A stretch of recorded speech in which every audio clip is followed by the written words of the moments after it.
Assalamualaikum mga kababayan ko dyan sa Middle East, sa mga kapwa ko OFW, yung Kinside. Nako, ang gandang pag-uusapan natin ngayon. Bago po natin pag-uusapan po yung impeachment trial ni VP Sara, isa muna niyo subscribe at channel sa aking mga videos. Ngayong araw po na to, nako, kinulong na si Marcoleta, Rodante Marcoleta. Ito na ang kanyang ito ang kanyang mugshot na kawawang senador. Insakto sa impeachment trial ni VP Sara, kinulong siya. Ang kasama niya, ito si si Defensor, Mike Defensor. Kasama niya ang hinuli ngayong araw na to diyan sa Sandigan Bayan. Panoorin na po natin yung ni Mike Defensor.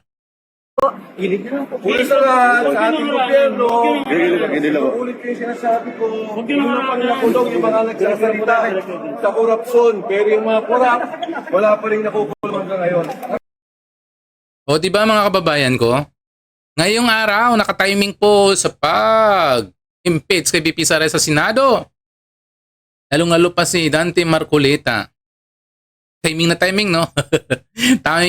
timing po yung pagdakip sa kanya. Pero si Dante Marcoleta po nag-surrender. Nauna pa sila sa mga taong dating kinasuhan. Yung mga kinasuhan dati, hindi pa nakakasuhan. Diba nakakatawa? Pero po mga kababayan ko, yung nakakatawa si Lowestro sa kanyang pahayag. Yung nakakatawa kay Lowestro hanggang nasasalita, yung namumurito yung namumurito yung laway sa gilid niya. Nakakabwisit tignan. Dapat nagdala na naman siya ng panyuman or tissue para pinunasan siya kasi kitang-kita kasi sa kitang-kita sa camera ito. Tingnan niyo mga kababayan ko, yung namumuong laway dito sa gilid niya. Nakakainis tignan. Nakakainis. Tingnan niyo, wala na. Ito na. When trust would be broken. And that is why they gave the House of Representatives the power to impeach and the Senate the duty to judge. Not to punish political opponents, not to settle political scores, but to protect the republic itself. That is why the Constitution declares public office is a public trust. Ito mga kababayan ko yung mga statement nila, yung mga manifestation nila diyan bago magsisimula ng yung bawat kampo, yung defense, pati yung prosecutor. Sila kasi sa prosecution. Kaso lang si Lowestro, nakakatawa yung kanyang mga nakakatawa yung kanyang mga pasimula Para siyang para siya nagtutula.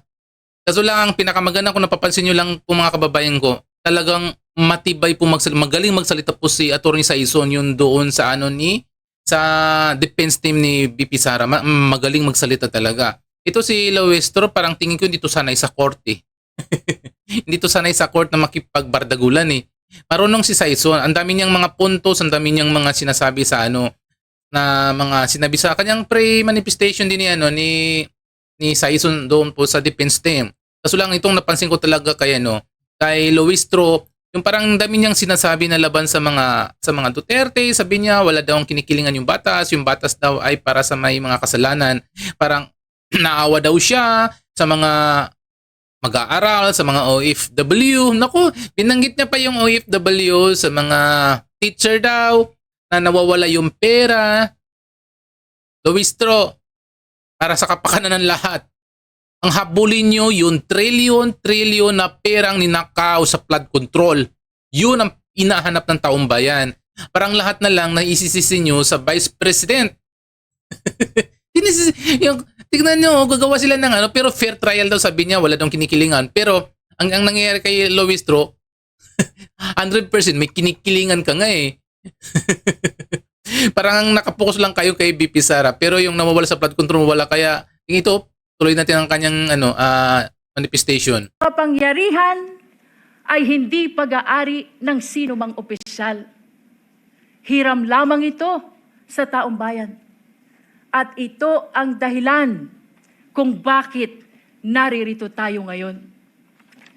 Your Honors, the prosecution will present exactly what the Constitution requires. Dapat bago siya nagsasalita diyan, dapat nagiinom muna siya ng tubig. Dapat nagdadala siya ng tissue. Para guys yan, pansin na pansin sa television po. Evidence. Hindi chismis. Hindi haka-haka. Hindi propaganda. At lalong hindi SOCMED narrative. Evidence. Official records. Financial documents. Government reports.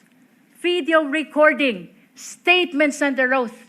Independent findings of institutions created by law. Mga dokumento na hindi bumoboto. Mga records na walang partido. Mga katotohanan na walang kulay pampolitika. Sa unang tingin, Si Luis Tro, yung ano niya, yung sinasabi niya masyadong scripted, no? Walang kabuhay-buhay. Luis Tro, diyan ka na sa loob ng Senado, pero ang pinagsasabi mo, hindi ko maramdaman. Walang kabuhay-buhay. Yung kagaya yung ginawa niya sa, sa Kongreso doon sa mini trial, parang gano'n na gano'n ang kanyang system ang ginagawa, kaya hindi maramdaman ng tao eh. Parang parang masyadong scripted. maaring magmukhang magkakahiwalay ang 4 articles of impeachment. Confidential fund, unexplained wealth, bribery and corruption, threat against constitutional order. But these are not 4 separate stories. These are 4 chapters of the same story. Story about power exercised without accountability. Story about public trust betrayed. Story about public office that stopped answering to the public. On the first article of impeachment, the evidence will show that more than 612 million pesos in confidential fund entrusted to the office of the Vice President. Dapat ba kang ngawa ng ngawa dyan, Luis Tro? Punas-punas din pag may time. Sayang lang yung sayang lang yung kasuotan mo. Punas-punas din mag-time para maganda rin yung tingin sa sa camera kasi pansin na pansin eh. Yung mga pambabalaro mo kay Baby Sara ngayon, bumubula na ngayon yung mouth mo.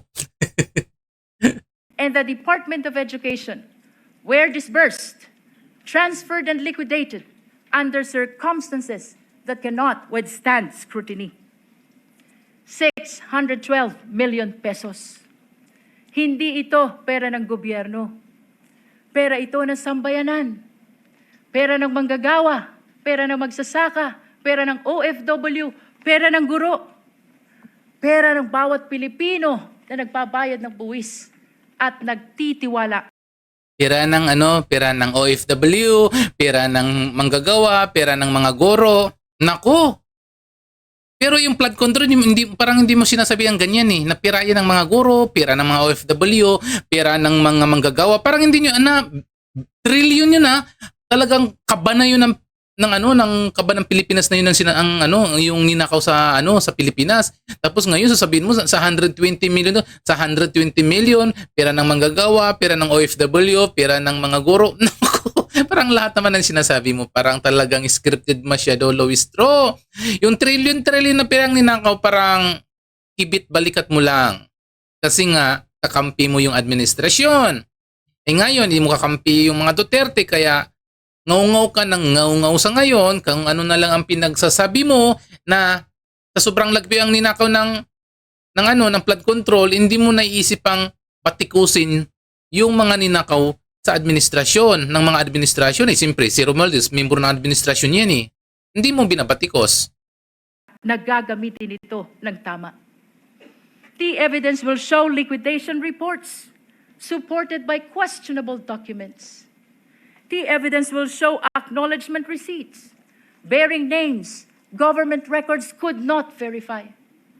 Names that transformed O ayan mo na mga kababayan ko kasi mahaba pa yan ang mahaba pa yan ang kanyang pinakalita niya. Kaso lang nadidirin ako manood kasi nga ang dami namumuna yung laway niya sa gilid eh. Kasi naku Madam Luis Tro, O sige, yan muna mga kababayan ko sa mga susunod mga araw. Ipagpatuloy po natin yung impeachment trial ni VP Sara. Manood tayo sa ngayon. Yan po muna yung kanyang mga pre-statement o pre-manifestation dyan po sa Senado. Kaso lang, hindi ko muna tinapos kasi nga parang hindi ko kinaya. Sa mga hindi pa dyan nakasubscribe, please subscribe my channel and like din sa aking mga channel. Sa mga kapwa ko OFW, masalam.